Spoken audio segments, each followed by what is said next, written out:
Esto es Simple Voz Podcast. Monografías de la historia del rock, desde los años 60 hasta el siglo XXI.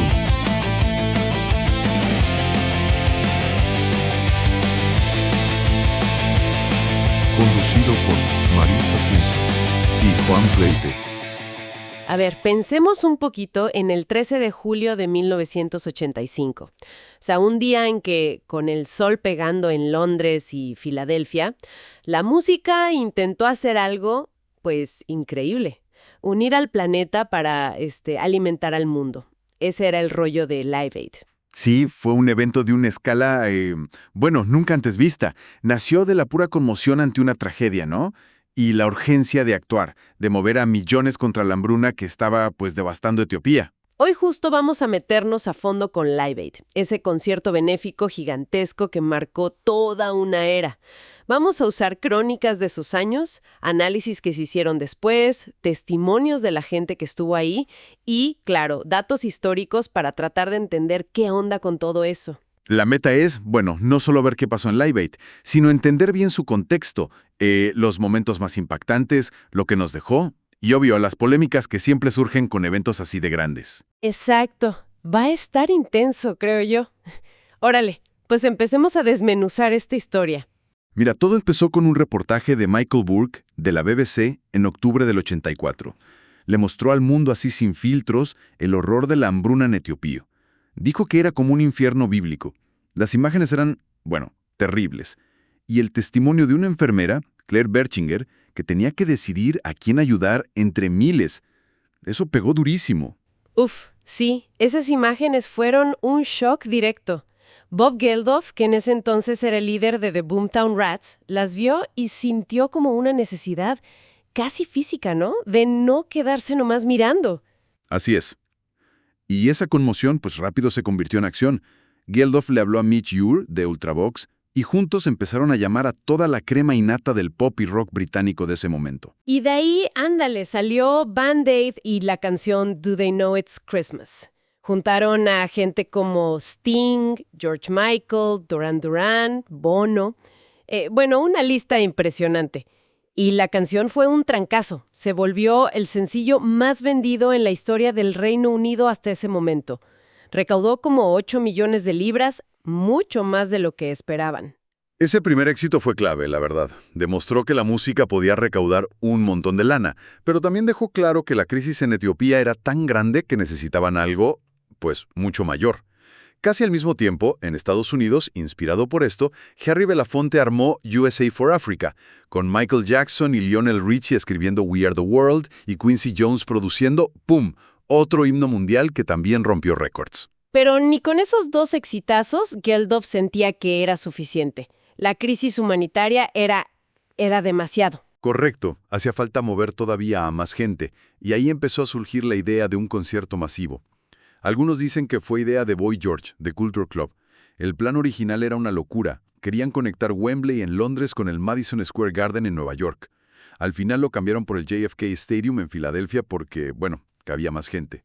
Y hay que ubicarnos en la época, ¿no? Los 80s. Era la década del consumismo, del yuppie, este joven profesionista enfocado en el dinero, la lana, una cultura como de mucho exceso. Exactamente. Y en la política, pues tenías a Margaret Thatcher en Reino Unido y a Ronald Reagan en Estados Unidos, los dos empujando fuerte las ideas del libre mercado. O sea, la iniciativa privada era lo máximo, y muchas veces eso significaba recortar gastos públicos, lo cual como que chocaba con la idea de ayuda humanitaria a gran escala desde el gobierno. Live Aid fue como una respuesta muy potente desde la gente, ¿sabes? Usando el rock como vehículo, apelando directo a la conciencia y a la solidaridad. Y vaya que fue una respuesta enorme. Hablemos de las dimensiones. 2 escenarios principales, Wembley en Londres, JFK en Filadelfia. El 13 de julio de 1985. Fueron 16 horas de música casi sin parar, con más de 75 artistas o bandas tocando entre los dos lados. Una cosa de logística impresionante. Y la transmisión no hay que olvidarla. Fue la conexión por satélite más compleja y grande que se había hecho hasta entonces. Se calcula que casi 1.9 millones de personas en 150 países vieron algo del concierto. Eso era casi el 40% de la población mundial en ese momento. Le llamaron el Jukebox Global, y con muchísima razón. Organizar eso necesitó gente con experiencia, claro. Harvey Goldsmith se encargó de Wembley, y en Filadelfia estuvieron el promotor legendario Bill Graham y Michael C. Mitchell. Dicen por ahí que Geldof tuvo que usar mucho, pues, el verbo, ¿no? A veces le decía a un artista que otro ya había dicho que sí para animarlo. También fue súper importante Tony Verna, el que inventó la repetición instantánea en los deportes, porque ayudó a conseguir al JFK y a armar la transmisión en Estados Unidos con ABC y otras cadenas. Un detalle técnico curioso. MTV transmitió en estéreo, pero la BBC, por rollos técnicos, tuvo que hacerlo en mono. Y lo más interesante es que esto no se quedó solo en Londres y Filadelfia. La idea inspiró otros conciertos solidarios al mismo tiempo en otros países. En Australia hicieron All's for Africa, con bandas como Inexes, pero también hubo eventos en Japón, Austria, Holanda, la antigua Yugoslavia, hasta en la Unión Soviética, Alemania Occidental, Noruega. O sea, sí se sintió como un esfuerzo de todo el planeta. Y musicalmente, bueno, fue un agasajo.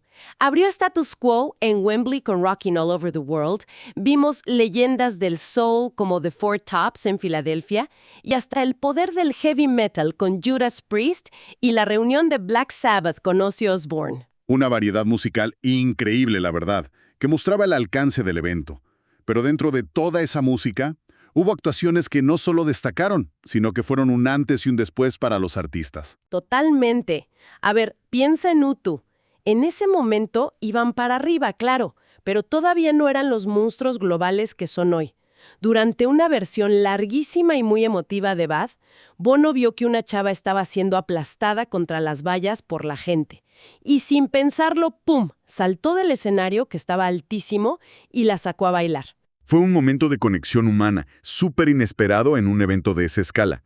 La banda de hecho pensó que la habían regado por pasarse del tiempo, pero ese gesto de empatía le dio la vuelta al mundo, se volvió un símbolo y los catapultó al estrellato internacional. Definió mucho su imagen, ¿no? Y luego, bueno, obviamente tenemos a Queen. Uf, Queen.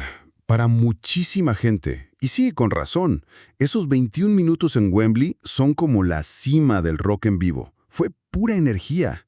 Freddie Mercury tenía un dominio del escenario y de la gente impresionante. Empezaron con un pedacito de Bohemian Rhapsody, luego Radio Gaga con esa imagen icónico de las 72,000 personas aplaudiendo igualito, Hammer to Fall, Crazy Little Thing Called Love, We Will Rock You y cerraron con We Are the Champions. No, hombre, una actuación legendaria. Hasta Elton John dijo que se sintió intimidado de tener que salir después de ellos. Sí, fue un momento eléctrico que todo el mundo recuerda como el punto más alto del evento. Pero fíjate que en cuanto al impacto directo en las donaciones, la historia es un poquito diferente a lo que a veces se piensa. Chance por la película Bohemian Rhapsody. El mismo Geldof ha dicho que aunque lo de Queen fue espectacular, el momento en que de verdad se dispararon las llamadas para donar fue un poquito después, durante la actuación de David Bowie. Órale, ¿en serio? ¿Y qué hizo Bowie para que pasara eso? Pues Bowie tomó una decisión muy fuerte. Decidió poner un video cortito pero muy crudo de la cadena canadiense CBC sobre la hambruna.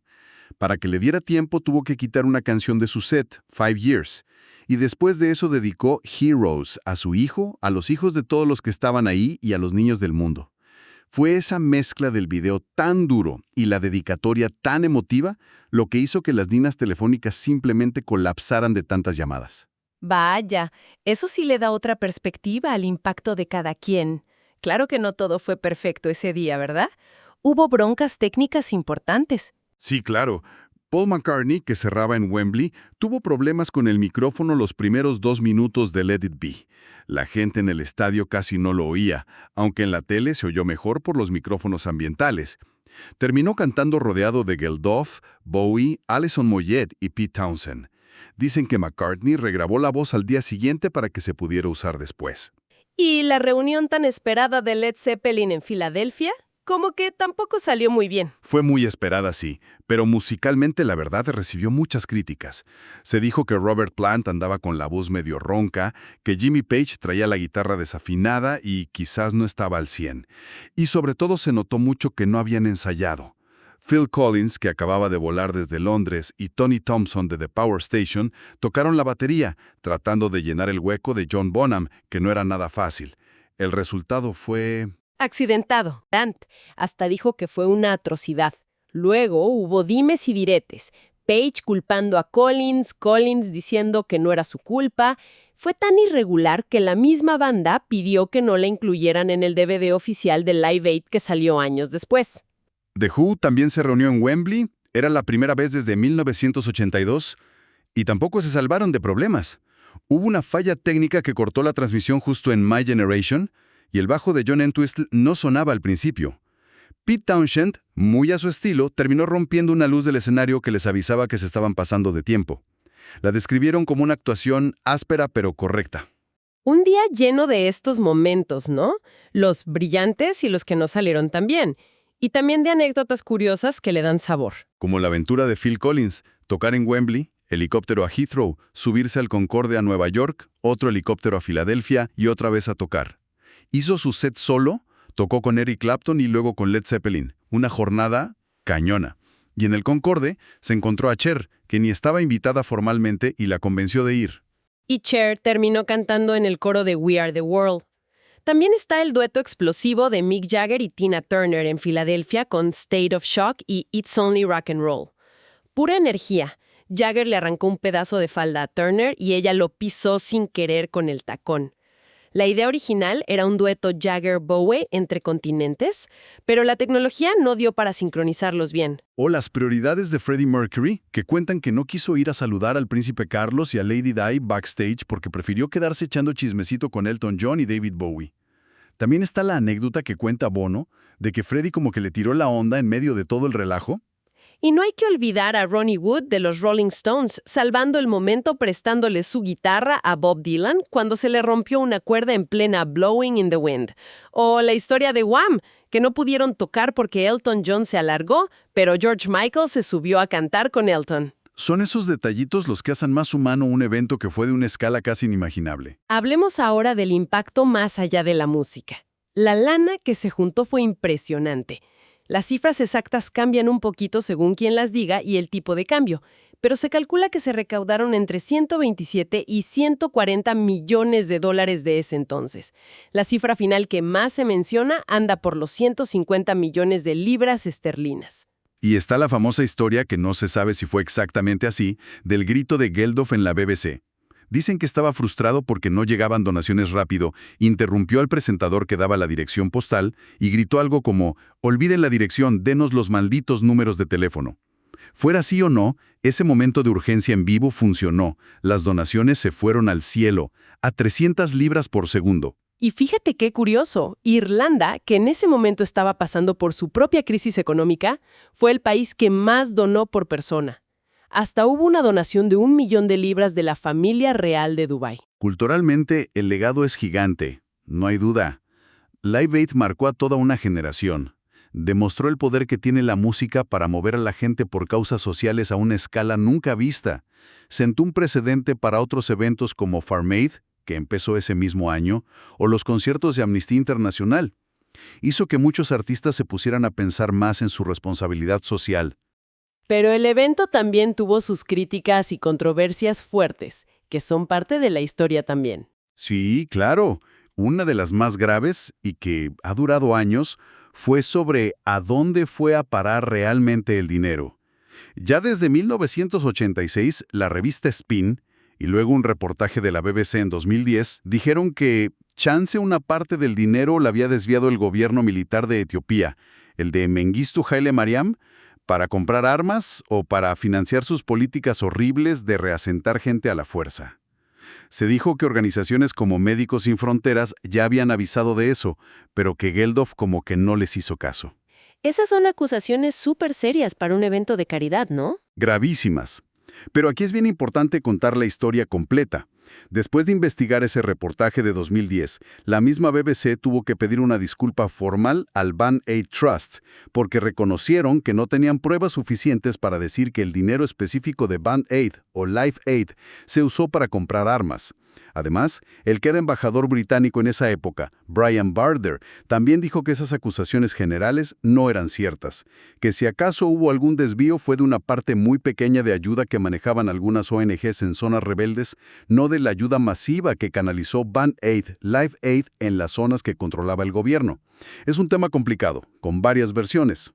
Entendido, sí, es crucial mostrar esas diferentes caras de la moneda y las aclaraciones.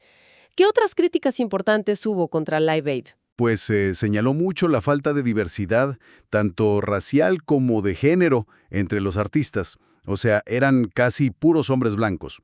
Hasta corrió el rumor, que nunca se confirmó, de que Michael Jackson y Stevie Wonder pensaron en hacer un boicot por eso antes de que finalmente no participaran.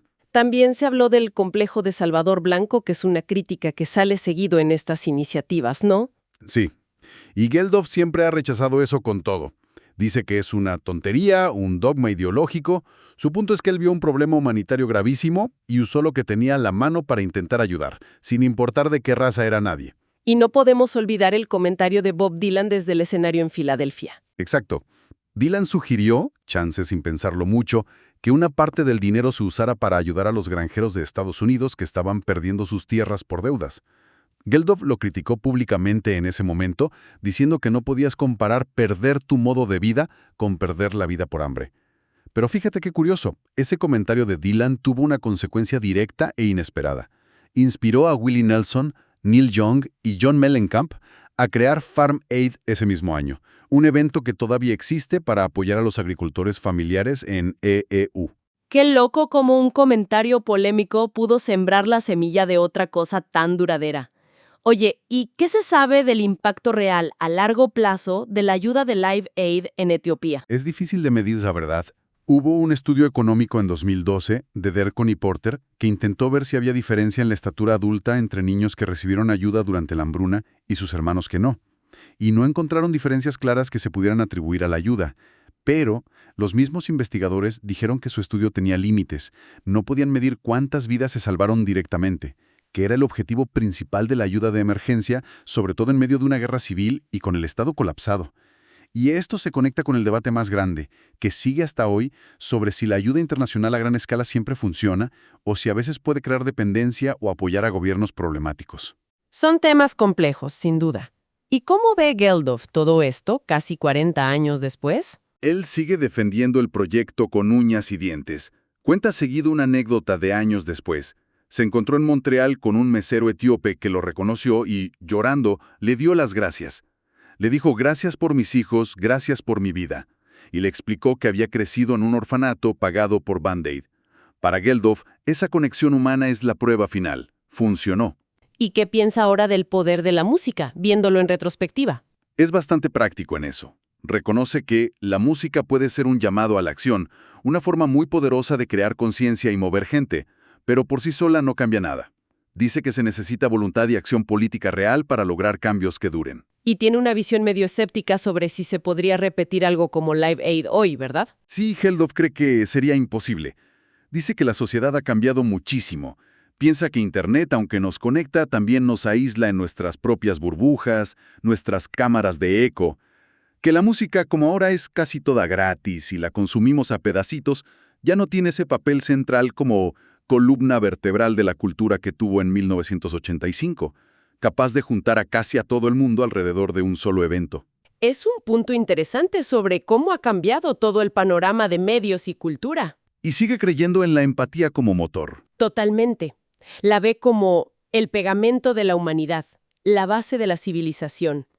Critica muy fuerte lo que él ve como cinismo o recortes en la ayuda internacional por parte de líderes políticos y gente influyente de ahora, y defiende la empatía como algo esencial.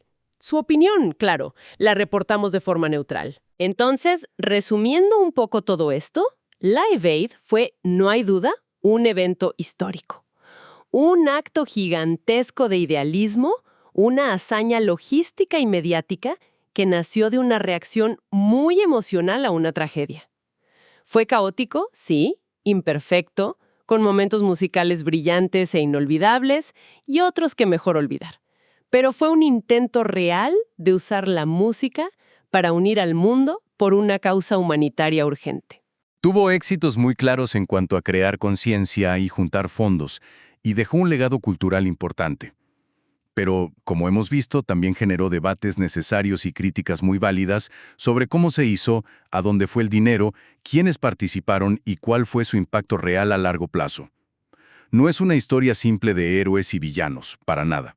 Definitivamente, nos deja muchísimo en qué pensar. Y quizá, como reflexión final, volviendo a esa idea de Geldof, de que hoy no se podría repetir, nos deja una pregunta flotando. ¿Sería siquiera posible imaginar un evento con esa escala y sobre todo con ese espíritu de unidad que tuvo Live Aid en el mundo mediático de hoy, tan fragmentado y muchas veces tan polarizado? ¿O será que las formas en que nos conectamos y respondemos como sociedad a las crisis globales han cambiado tanto desde 1985 que buscar un nuevo Live Aid sería, en el fondo, mirar al pasado para buscar soluciones para hoy? Una pregunta abierta, sin duda, que nos invita a reflexionar sobre nuestro presente y nuestro futuro. Esto fue Simple Voz Podcast. Monografías de la historia del rock, desde los años 60 hasta el siglo XXI.